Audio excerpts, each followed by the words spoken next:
दोस्तों, flyover India YouTube channel में आपका स्वागत है। अभी जो मैं थोड़ी जो इन्फॉर्मेशन आपके साथ शेयर करने वाला हूँ ना, वो आपके लिए बहुत क्रूशियल है। अगर आपको नेक्स्ट कनाडा पीआर चाहिए या वर्क परमिट चाहिए तो ये कहीं ना कहीं आपको हेल्पफुल होगी ये इन्फॉर्मेशन। कनाडा में टोरंटो में ओंटारियो में एक एसोसिएशन है जिसका नाम है CFIB, the Canadian federation of independent business. तो उसमें टेंटेटिवली 95,000 जो छोटे छोटे बिजनेस है उनका एक एसोसिएशन है। उन्होंने एक रिपोर्ट जनरेट करके CIC को दिया है कि हमें बंदे चाहिए, लेबर की बहुत शॉर्टेज है, उनका थोड़ा प्रेशर भी है। तो CIC को कहीं ना कहीं इनके ऊपर प्रेशर के हिसाब से कहीं ना कहीं स्पीड बढ़ानी पड़ेगी, क्योंकि नॉर्मली क्या होता है कि जहाँ पे डिमांड होती है वहाँ पे कहीं ना कहीं सप्लाई आनी ज़रूरी है और वो आएगी। तो उसके हिसाब से कल मैंने एक वीडियो में मैंने स्टेटमेंट दिया था कि 9 लाख बंदे चाहिए कनाडा में। तो मैं थोड़ा डिटेल में इसीलिए आपको डिस्क्राइब कर रहा हूँ कि कई लोगों को ऐसा लग रहा है कि ये मतलब झूठ है। ऐसा नहीं है। सब कुछ मैं जो भी आपको इन्फॉर्मेशन शेयर करता हूँ ना, वो परफेक्ट होती है। और मतलब कहने का मतलब ये है कि कहीं ना कहीं उसका वजूद होता है। ऐसे ही मैं नहीं बोल देता हूँ। और सारी डिटेल में आपके साथ मैं चर्चा करने वाला हूँ आज। तो ये जो 95,000 जो मेंबर्स हैं ना, जो स्मॉल एंड मीडियम एंटरप्राइज जो साइज बिजनेस है, उन्होंने एक प्रपोजल डाला हुआ है, उनके ऊपर वर्कआउट हो रहा है। तो CIC को वो मानना पड़ेगा।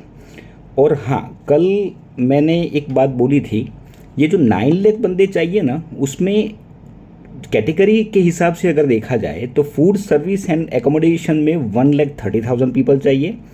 Health care and social assistance tentatively 1,20,000 चाहिए।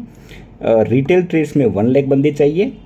एंड मैन्युफैक्चरिंग में 82,000 बंदे चाहिए। तो ये सेगमेंट वाइज जो डिमांड है उसका जस्टिफिकेशन मैंने आपको दे दिया। अभी वहाँ पे जो कोटा था ना, सपोज आप वहाँ पे कनाडा में बिजनेस कर रहे हो और वहाँ पे आपको 10 बंदे के सामने एक बंदा आप फॉरेन से बुला सकते हो, मतलब इंडिया से बुला सकते हो। तो उसका कोटा बढ़ा के 10% से लेके 30% इन लोगों ने कर दिया है। और कनाडा की जो पॉपुलेशन है ना, वो पॉपुलेशन 2030 तक 30 to 40% जो वर्कफोर्स है वो रिटायर होने वाला है। तो उसकी प्रिपरेशन कनाडा को करनी पड़ेगी, क्योंकि उनको वर्कफोर्स चाहिए। कंट्री को वर्कफोर्स के बिना कंट्री डेवलप नहीं हो सकती, इकोनॉमी आगे नहीं बढ़ सकती। तो ये बहुत बड़ी बात है, क्योंकि हमारे इंडिया में 100 में से 65% यंग पीपल है। तो उसका उल्टा रेशियो है कनाडा में। LMIA की जो वैलिडिटी थी वो 6 मंथ से लेके वो रिन्यू करना पड़ता था, तो वो 6 मंथ से लेके 18 महीना हो चुका है। तो ये अच्छी बात है, क्योंकि वो बार बार रिन्यू करने का कोई मतलब नहीं है। और अभी हाँ, मुझे कई लोग पूछते हैं कि सर डायरेक्ट कनाडा का PR करना चाहिए, वर्क परमिट करना चाहिए, या क्या करना चाहिए। तो मेरा एक सजेशन ये है कि कनाडा का विजिट वीज़ा लेने चाहिए। अभी आप अगर आपका प्रोफाइल अच्छा है तो विजिट वीज़ा लेना चाहिए। विजिट वीज़ा लेके वर्क परमिट और PR आप कर सकते हो। और जिनके पास विजिट वीज़ा है वो ऑन दी स्पॉट मेरा कांटेक्ट करिए आप। तो विजिट वीज़ा है तो मैं वर्क परमिट आपको करके PR भी करवा सकता हूँ, उसमें मैं आपको हेल्प कर सकता हूँ। मेरी फ्लाईओवर की पूरी टीम आपको हेल्प करेगी। जो LMIA का प्रोसेस जो टाइम है ना, वो टेंटेटिवली अभी 5 to 6 मंथ है। और स्पीड कभी भी इंक्रीज़ हो जाएगी, ऐसा मुझे लग रहा है। और हाँ, अभी सिंस लास्ट 2 मंथ से थोड़ा कई लोग मुझे पूछते हैं कि सर एक आध महीने या 2 महीने में तो एक भी वीज़ा नहीं आया है। सही में बोलूँ, वीज़ा नहीं आया है, ये पक्का है। मैं सारी इन्फॉर्मेशन यूट्यूब पे इसलिए शेयर करता हूँ क्योंकि मैं हर एक इंसान को समझाने के लिए नहीं बैठ सकता, क्योंकि मेरे बहुत सारे क्लाइंट हैं। तो मैं यूट्यूब पे बोल देता हूँ, क्योंकि कोई भी फिर आराम से जब भी टाइम मिले तो वो मुझे सुन लेता है।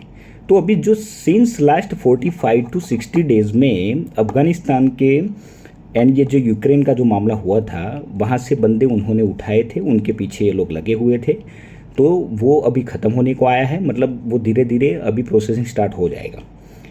हाँ, अभी जो 18 लाख एप्लीकेशन से लेके 20 लाख जो एप्लीकेशन है, उसमें से 10 लाख एप्लीकेशन तो इंडिया से ही है खाली। 10 लाख एप्लीकेशन, तो मतलब इंडिया एक मेजर उनके लिए एक बहुत बड़ा मार्केट है। और कई लोग मुझे पूछते हैं कि सर फेडरल स्किल वर्कर की एक्सप्रेस एंट्री की एप्लीकेशन ये लोग लेंगे। मैं 3-4 महीने पहले भी वीडियो में बोल चुका हूँ, नहीं लेने वाले हैं। और आज ये अप्रैल की 16 हो गई।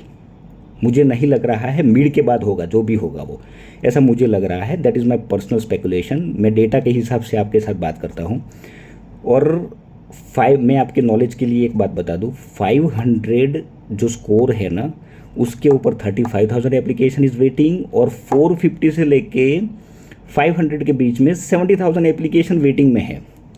तो अब आप सोच लो कि आपका नंबर आएगा कि नहीं आएगा। आपके पास एक ही ऑप्शन है, LMIA ले लो।